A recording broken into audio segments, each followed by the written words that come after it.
Hi, I'm Mark, producer of Roundtable, the TV series born here in New York City at the legendary Manhattan Neighborhood Network Studios. The exchange of ideas is important, and that is why we bring to you the following presentation. Please watch.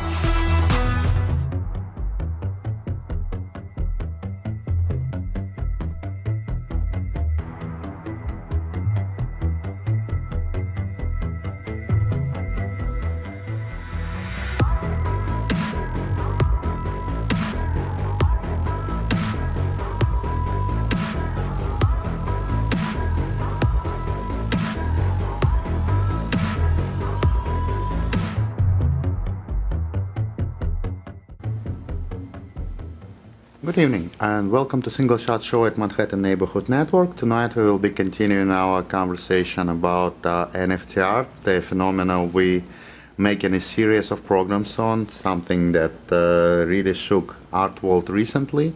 And today we have an artist, musician, entrepreneur, and our very own New York genius, a gentleman who go in crypto circles by the alias ARTZ, as we already noticed that everybody working in this environment prefer the pen names to the actual names. So hello ARTZ, thank you very much for joining us. Thank you for having me. And how about discussing today a subject of collaborations?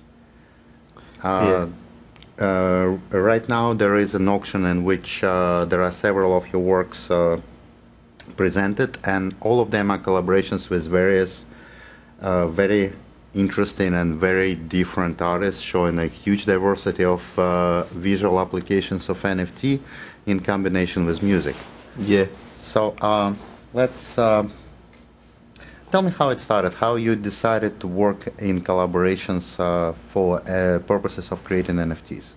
So it really nothing starts overnight, right? So absolutely. I've been doing music and being a recording artist and a hip hop artist for the last 15 years. So there was a point in my career midway through where I wanted to start changing my actual concerts and shows to more immersive experiences. So through my brand, Reject Dreams, I started building out a collective and a community of different artists, from people like myself who did music to engineers, producers, visual artists of all sorts.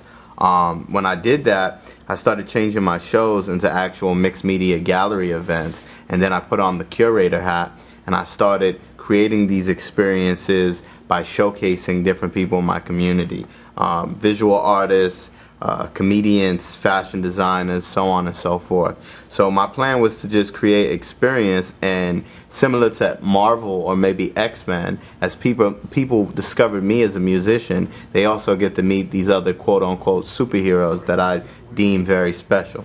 Fast forward, I started releasing my music releases with visual assets, comic books, paintings, things of different, mediums.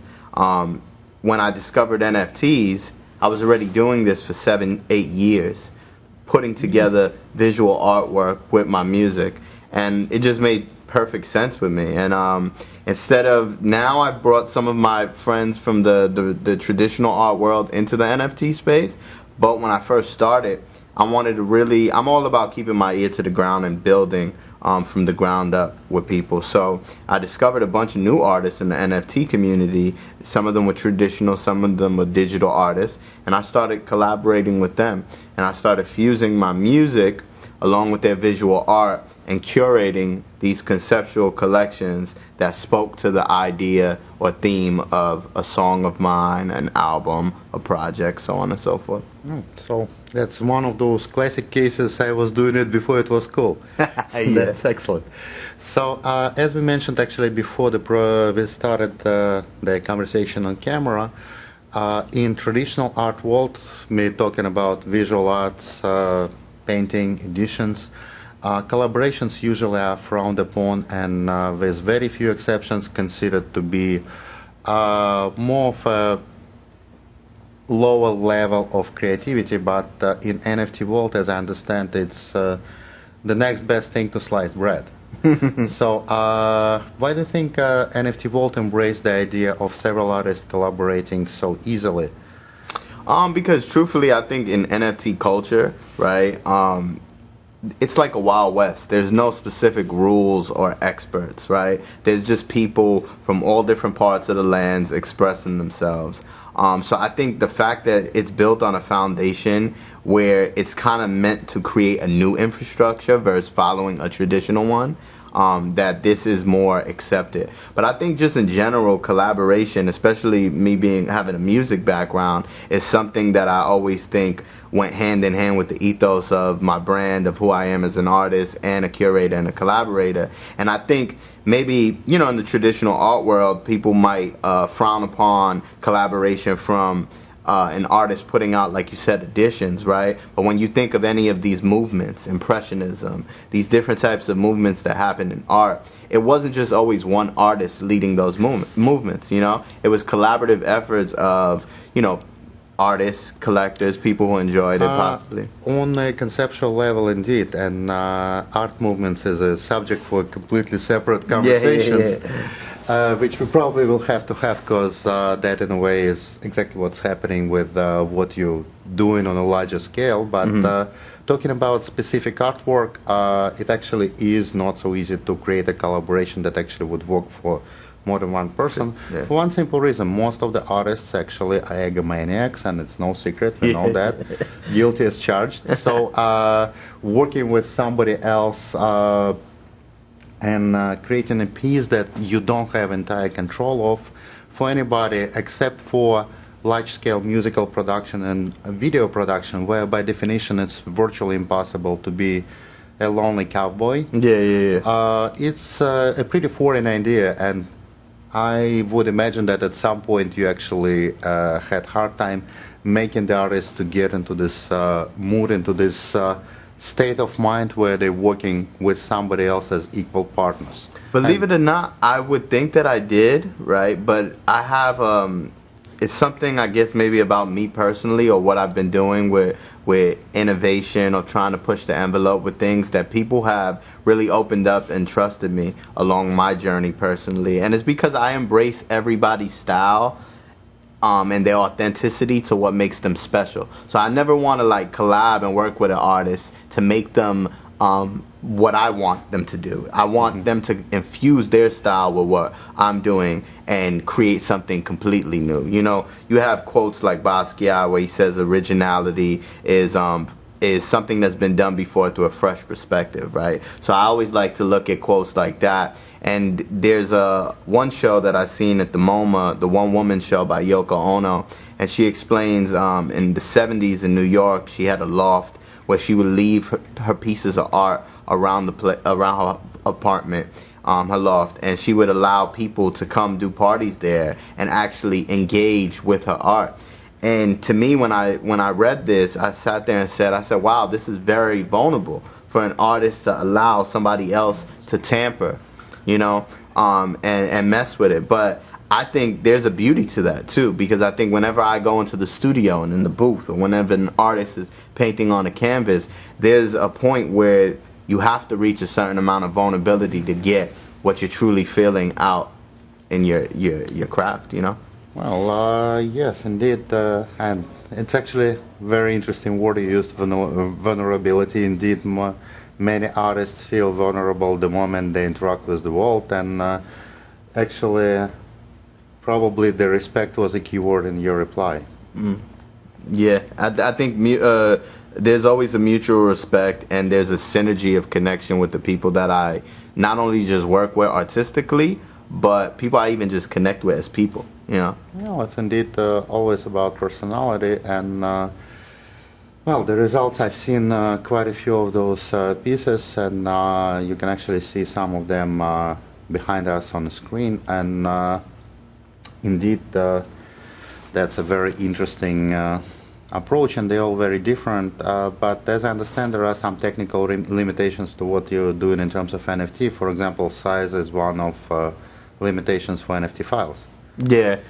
You know, you always get, especially with new technology, you're going to always have to have wiggle room. But I think with unlockables, it allows for a lot more people diving down the rabbit hole, you know. The unlockables are indeed quite a separate subject. We will be going into a break soon, so we probably will discuss it afterwards. But indeed, that's one of the parts of NFT that actually made it to be almost unlimited and opened the doors for something that never was available before. All the art pieces similar to NFT were created indeed from 90s in one way or another, and this combination of prosperity provided by crypto world and unlockables expanding it, it's probably what made NFTs what we probably will witness them to become soon.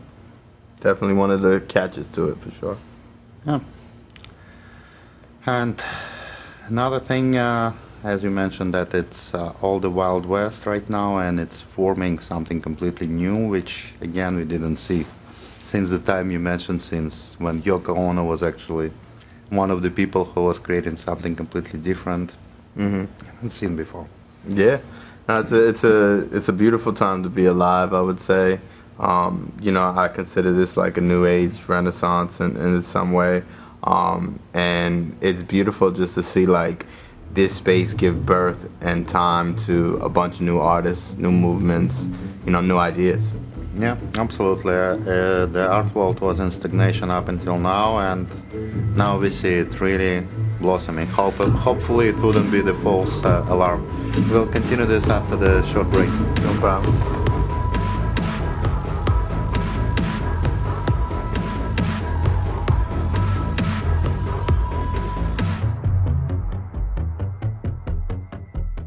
Hello, this is Alex AG from Single Shot with another single trick.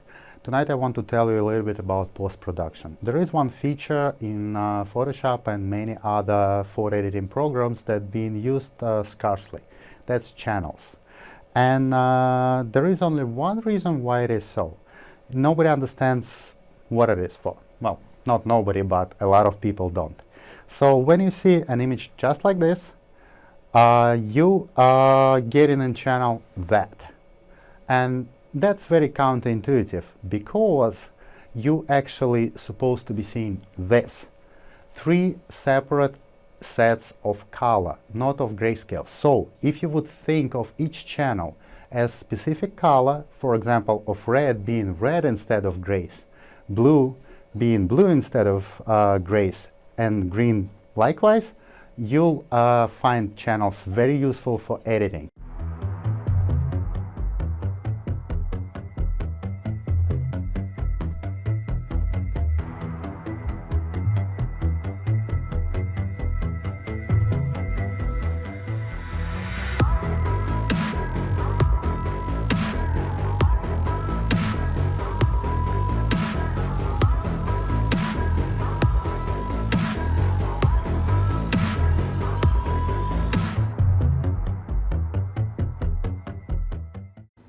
All right, we're back, and let's look a little bit more into the technical side of things.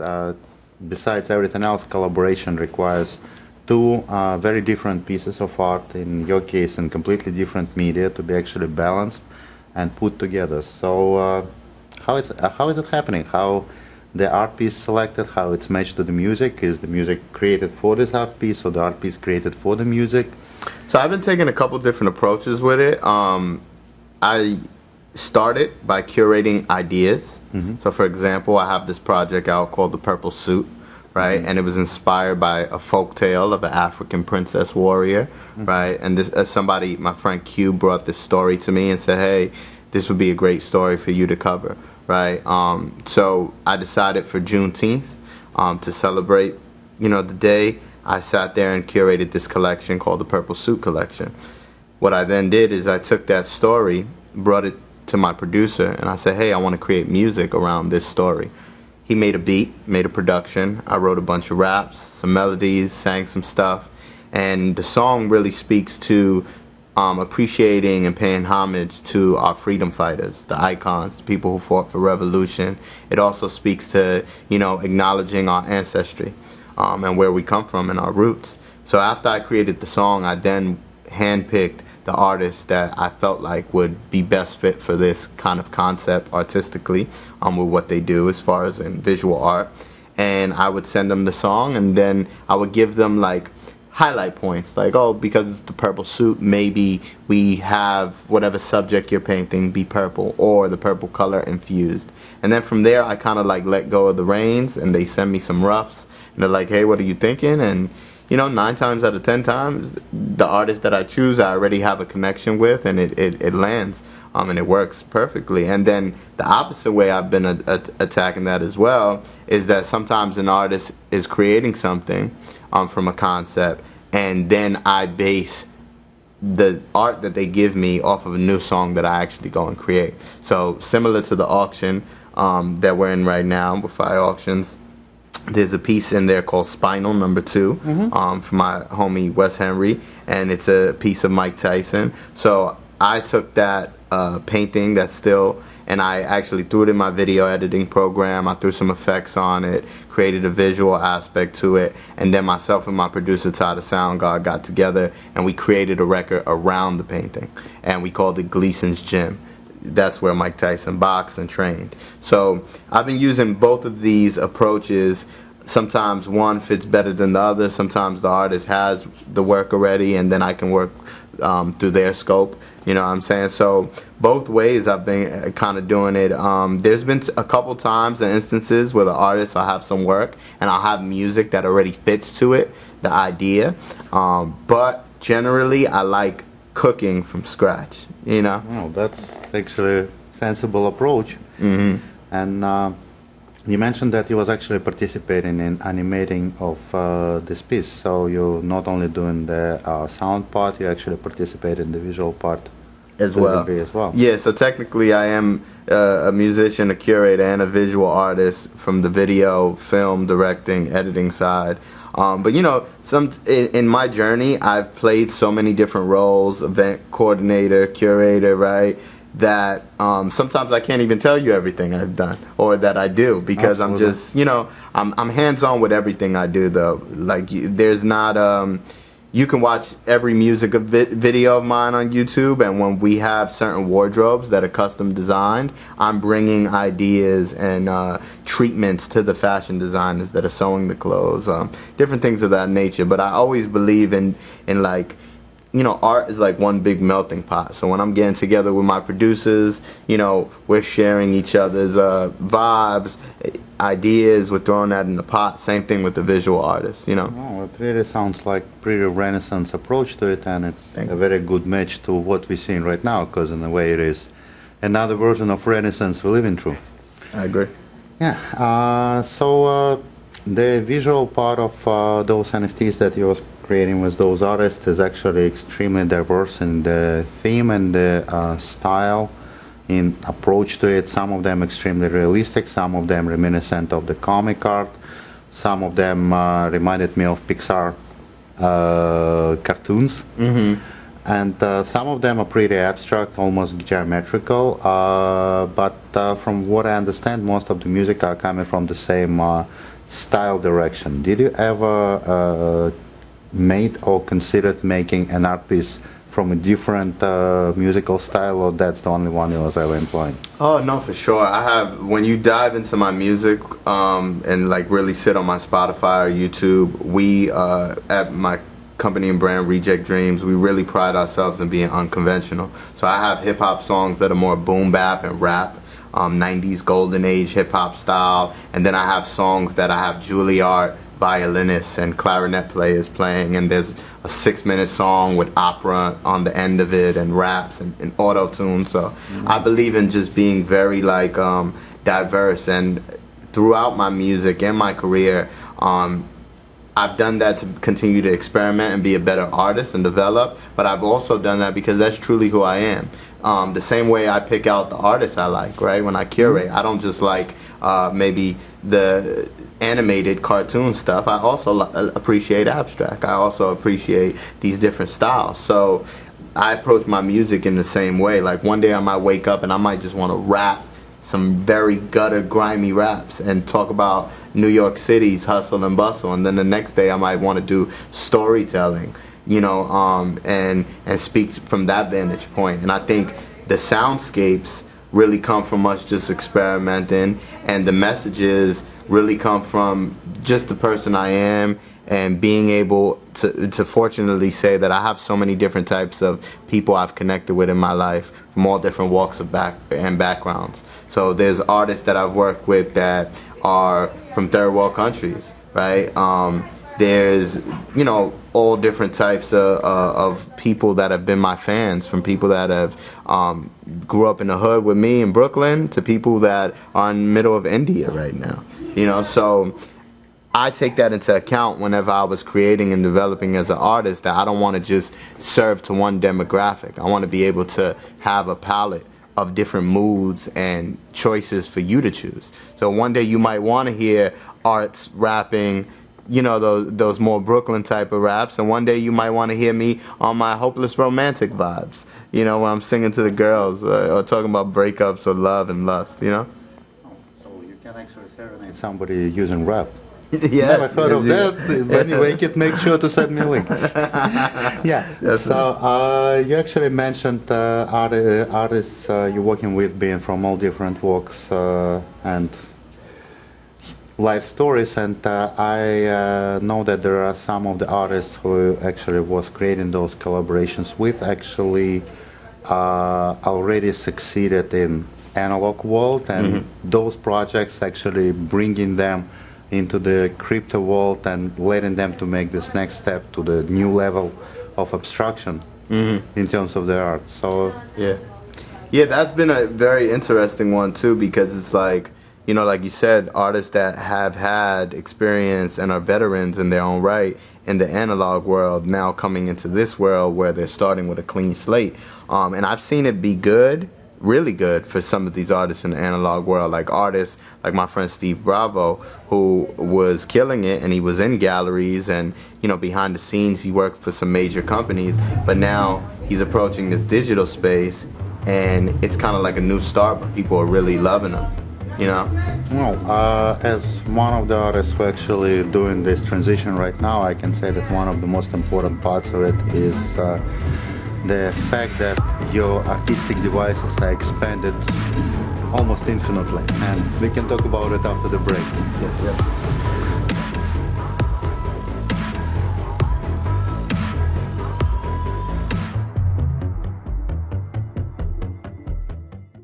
Today in Single Shot, I'm going to tell you how to make a makeshift pinhole camera. It's actually very simple. All you need is a business card. I'm gonna use mine, but you can use any. You need to apply 2 pieces of duct tape on it, just like this, so they will be overlapping each other. And right in the middle of the cut, from the inside, pierce a small hole. The smaller and rounder it is, the better will be your result. And put this contraption right on the camera, so the hole is right in the middle of the lens space. Then point it at what you would like to take a picture of, put the camera on delay, and take the shot. Voila! You have your pinhole camera shot. Thank you, and watch us on YouTube.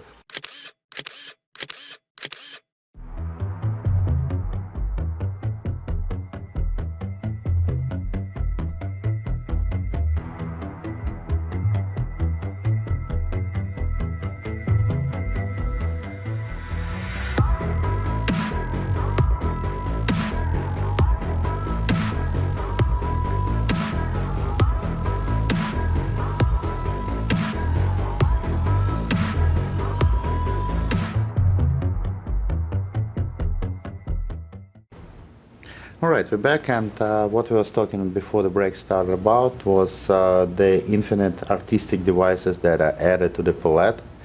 And part of it is what we actually knew from the pre-NFT times. There was a lot of attempts of incorporating video in the mainstream visual art.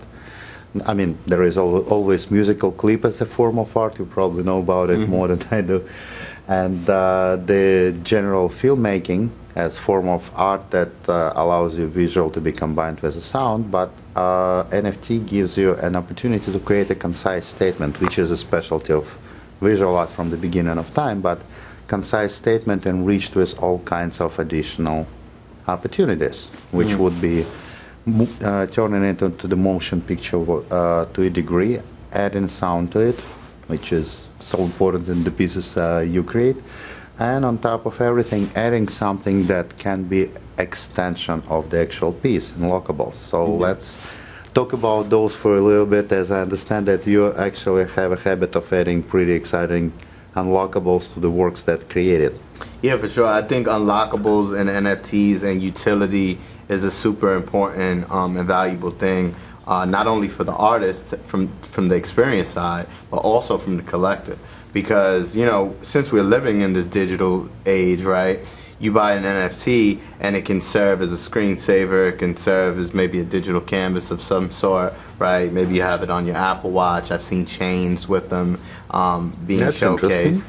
Yeah, but if you're a traditional collector as well, and now you're getting into the NFT space and you buy one of our pieces, if it comes with an unlockable that comes with a physical print or actual physical painting as well, or an actual song on a vinyl.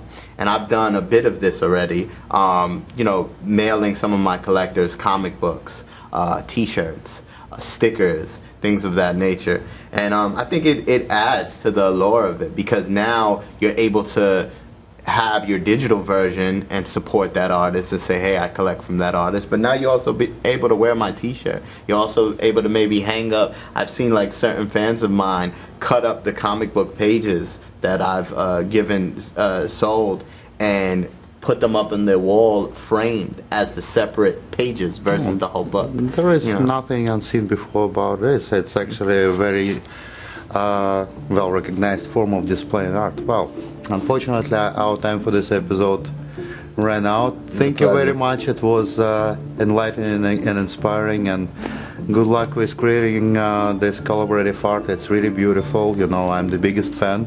I already proven it. Yes. So hopefully we'll have another opportunity to meet and talk more about this art movements and NFT as being an art movement in general, and this particular group of artists you're putting together be one of them.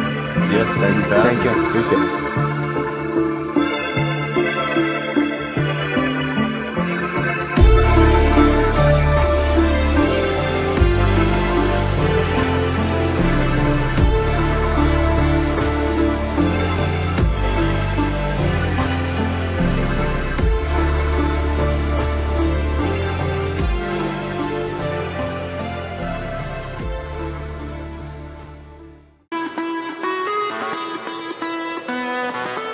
I hope you found that worth watching as much as I did. I'm Mark for Roundtable. Thanks for watching. See you next week.